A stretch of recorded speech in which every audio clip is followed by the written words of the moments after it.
근데 윤석열이 지금 체포에 반항했던 빤스 입었던 그때의 CCTV를 민주당에서 이제 공개할 계획인 것 같아요. 이거 어떻게 보셨습니까? 저는 안 했으면 좋겠고요. 윤석열 씨 개인 프라이버시 등 인격권 침해 예. 때문이기도 하지만 네. 사실 제가 뭐 윤석열의 인권에 그렇게 큰 관심은 없고 솔직히 네, 말씀드리면 네, 네. 예. 근데 그 장면이 만약 공개되면 그러니까 동영상은 여러 개일 것 같아요. 왜냐하면 네. CRPT라고 예. 그 기동대 교도관들이 바디캠이라고 체증하듯이 아니 바디캠도 촬영했던 거? 있고 그다음에 예. 이렇게도 체증을 했을 거고 예. 그다음에 CCTV가 있을 거고 뭐 그러니까 여러 가지 동영상이 있을 텐데 그거를 만약 우리가 본다고 생각해봐요. 국민들이 네. 그 국민들 중에 아동 청소년도 있습니다. 그렇지. 어우 너무 끔찍한 장면 아니에요? 예. 그러니까 상상만으로도 저는 윤석열이 그렇게 속옷바람에 땡깡 부리는 장면 네. 왜 교도관들이 막 끌어내지 못했나 하면 제가 교도관이 돼 보면 내가 아무리 먹고 사는 게 중요하고 네. 계급 조직에서 명령이 중요하다 하더라도 그 몸에 내가 손대고 싶은 마음이 없어질 것 같아요. 아니 더럽다 이런 느낌 있잖아요. 네. 근데 그 더러운 장면을 전 국민이 봐야 돼요. 예. 모자이크 처리하더라도 예. 연상이 되잖아요. 아니 그러니까 지금 우리가 말로만 연상을 하고 있잖아요. 뭐 의자에 앉아 나 팔 빠져서 뭐 저저 뭐 그러니까 대통령이었던 작자가 그 다음에 뭐 속옷이 삼각이냐 사각이냐 막 이런 얘기들 막 하고 있잖아요. 이런 얘기 귀에 들어오는 것 자체가 저는 소음이고 공해거든요. 상처예요. 그자가 정말 형편없는 자라는 건 하고 별개로 우리 국민들이 1941년 루즈벨트가 했던 유명한 연설 중에 하나가 자유에 대해서 얘기하면서 공포로부터의 자유도 있거든요. 네. 아니 그런 더러움으로부터의 자유 이런 것도 중요합니다. 그래서 저는 동영상 공개 반대예요. 아예 안 봤으면 좋겠고 예. 더러움은 그냥 윤석열의 몫이어야 하지 왜 우리 국민들이 생업에 바빠 죽겠는데 참 하루 살기도 힘든데 네. 아직 민생 회복도 안 됐는데 예. 윤석열 같은 작자 때문에 그런 더러움을 느껴야 되는지. 저도요. 사실 그걸 공개하기보다는 차라리 윤석열 쪽에서 공개를 한다면은 그 셀프 빅엿을 먹는 거죠. 그야말로 부메랑을 맞는 건데 이쪽에서 먼저 공개하는 순간 이거는 저쪽을 결집시킬 수 있는 여파를 낳을 수 있다. 그 이름을 밝히고 싶지 않은데 신아무개라고 정말 이상한 작자가 있는데 네네. 그 작자가 윤석열의 수용 생활을 안중근 장군에 비유했어요. 네? 예. 대한민국 전직 대통령이 예. 정치범으로 감옥에 가 있는데 같은 정치범이었던 안중근 장군에 비해서 네. 뭐 인권 침해를 많이 당하고 있대나 어쩌고 뭐 골판지 얘기하면서 뭐 이런 아이고야, 거예요. 정말 참. 정말 모욕의 극단을 보여주는 거거든요. 어떻게 비유를 해도 안중근 의사를. 예. 아니 정말 안중근 장군이 어떻게 윤석열 같은 작자를 얘기하는데 끌려 나와야 됩니까? 맞습니다. 어떤 분인데 예. 진짜 그러니까 이것들은요 심평이든 무슨 저 윤석열이든 김건희든 금도가 없어요. 아직 뭐 윤석열한테 빨아먹을 게 더 있어서 그런 얘기를 하는 건지는 모르겠습니다만은 저는 이제 이 빤스 차림, 이 저항 이거는 좀 과도한 측면이 있고 아무리 뭐 전직 대통령에게 초상권이 없다 하더라도 또 그 하는 행실이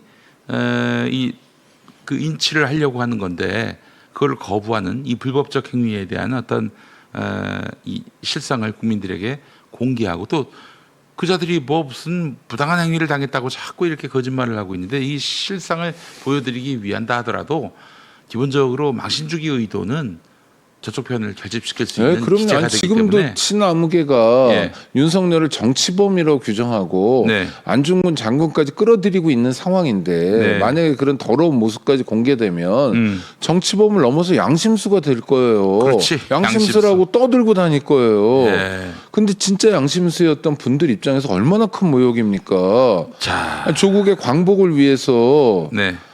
정말 저 동포들이 그렇게 하염없이 죽어가지 않도록 네. 국가의 주권을 찾기 위해서 동문서주하고 끝내 목숨까지 내던졌던 안중근 장군 같은 분을 난 말하는 것도 더럽네.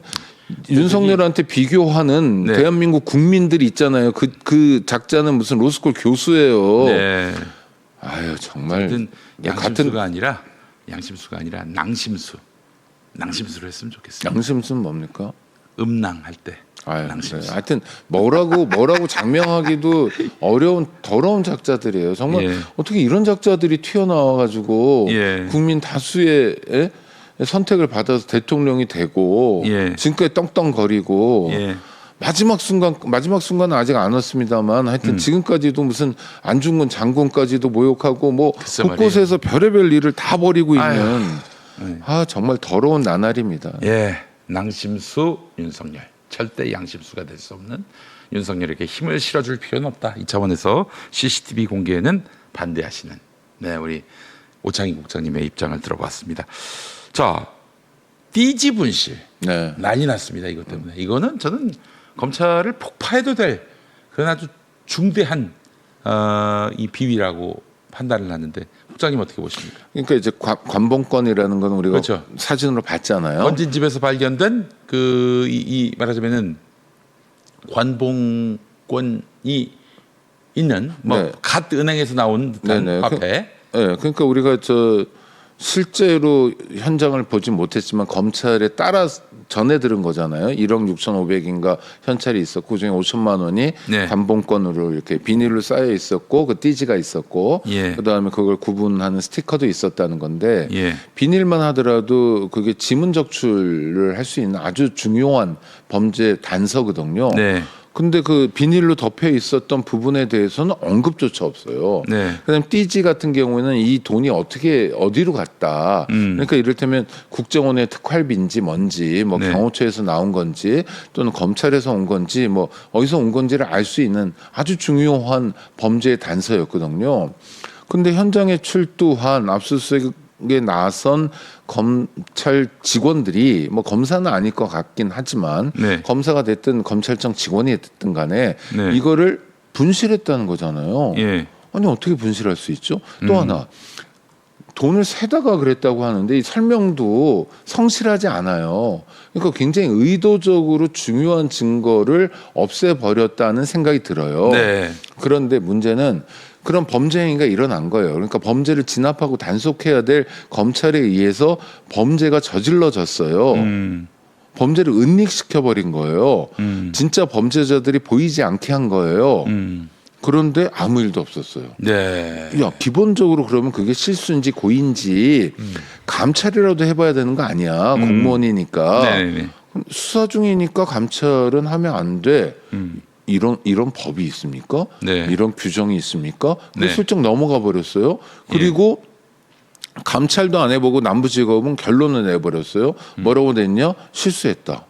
돈 세다가 없어졌다. 뭐 이런 거로 끝내버린 거예요. 근데 서울 남부지검이요. 여의도를 관할하기 때문에 서울중앙지검처럼 뭐 아주 요란하진 않지만 네. 금융, 돈과 관련된 수사는 굉장히 많이 하는 곳이거든요. 네. 거기서 관봉권에 대한 기본적인 이해도 없었다. 관봉권에 빤히 묻어 있을 것 같은 지문, 그 비닐은 지문이 너무너무 잘 묻는데 그렇죠, 그렇죠. 다른 곳이 아니라 예. 그 지문 감식도 안 했다. 네. 띠지는 잃어버렸다. 네. 말도 안 되는 얘기예요. 그거는 네, 있을 수 없는 얘기. 이거는 법무부 장관 정성호 장관이 뭐 경로했다고 하는데 네. 저는 뭐 경로가 100% 맞고요. 네. 경로했으면 그 다음 조치, 네. 그러니까 감찰을 지시했잖아요. 네. 이에 대해서도 아주 단호하게 대응해야 된다고 생각하고요. 아주 쑥대밭을 만들어 놔야 됩니다. 또 하나는 이 남부지검. 요 상황이 예. 대검에 보고가 됐대요. 그러면 당시 검찰총장 심화무게, 그 다음에 당시 남부지검장, 네. 이 둘 다 윤석열의 최측근이라고 불리는 사람들이잖아요. 그렇죠. 예. 지금은 검찰을 떠났어요. 예, 그렇지만 도망갔어요. 그렇죠. 예. 그렇지만 이 사람들에 대해서도 아주 단호한 조치를 해야 되고요. 감찰은 시작이고요. 감찰 결과를 근거로 해서 곧바로 수사를 진행해야 된다고 생각합니다. 네. 이 수사 역시 검찰이 맡길 수는 없으니까요. 그러면 특검으로 가야 돼 이거는. 네, 특검이 가든지 그러니까 아니면 특검 공수처가. 움직임이 나와줘야 검찰도 긴장합니다. 야 너희들이 우리 뭐 어떡할 건데 뭐 이렇게 지금 나오는 것 같아요. 그래서 검찰도 마찬가지인 것 같아요. 정말 국민들에게 그러니까 시위를 하는 것 같아요. 음. 이런데도 검찰 개혁을 안 하실래요? 네. 이런데도 일부에서 뭐 속도 조절론 이야기 하실래요? 검찰이 이렇게 엉망진창인데도 무슨 보안 수사권 얘기하실래요? 뭐 어쩌고저쩌고 하고 웅변하는 것 같아요. 네. 검찰을 해체해야 되는 이유를 매일처럼 웅변해주고 있습니다. 스스로 이제 그걸 입증하고 있는 네. 상황이고요. 예, 그냥 넘어갈 일 아닙니다. 요거는 진짜 검찰 개혁의 호기가 아닐까 하는 그러니까 생각이 듭니다. 지금은 뭐 경험이 별로 없는 입사한 지 얼마 안 된 검찰청 직원 새내기가 실수한 거야라고 그런 식으로 프레임을 몰고 가겠지. 짜는 것 같아요. 네. 네. 근데 아이 경찰도 그렇고 검찰도 그렇고 새내기일수록 어떻습니까? FM대로 하죠. 예. 배운 대로 해요. 증거물에 대해서 다 배워요. 그 국면이 어떤 국면입니까? 윤석열 탄핵 국면인데 그때 윤석열과 오래도록 깊은 인연을 가졌고 권력형 비리를 저질렀을 가능성이 있어 보이는 의혹의 당사자를 상대로 한 수사인데 거기에 신참을 보내? 말도 안 아니 되는 신참이 얘기죠. 갈 수 있어요. 근데 신참이 아니 신참 지휘자가 있을 거 아닙니까? 그렇죠. 신참만 보냈을 리는 없을 거 아니에요. 아니, 그러니까 남부지검장하고 검찰총장이 했다고 보는 게 예. 합리적인 거고요. 새내기일수록 FM을 하고요. 새내기일수록 훨씬 더 정석대로 접근하기 나름이거든요. 네. 마련이거든요. 그러니까 그것에 대해서 지금 검찰 일부에서 보여주고 있는 태도는 정말 부끄러움조차 모르는 종자들이다라고 네. 말씀드릴 수밖에 없어요. 정말 용서할 수 없는 일이고요. 이 일을 계기로 해서 검찰에 대한 수술, 그래서 검찰 개혁의 동력으로 삼아야 할 필요가 있겠다 그런 생각을 해봤습니다.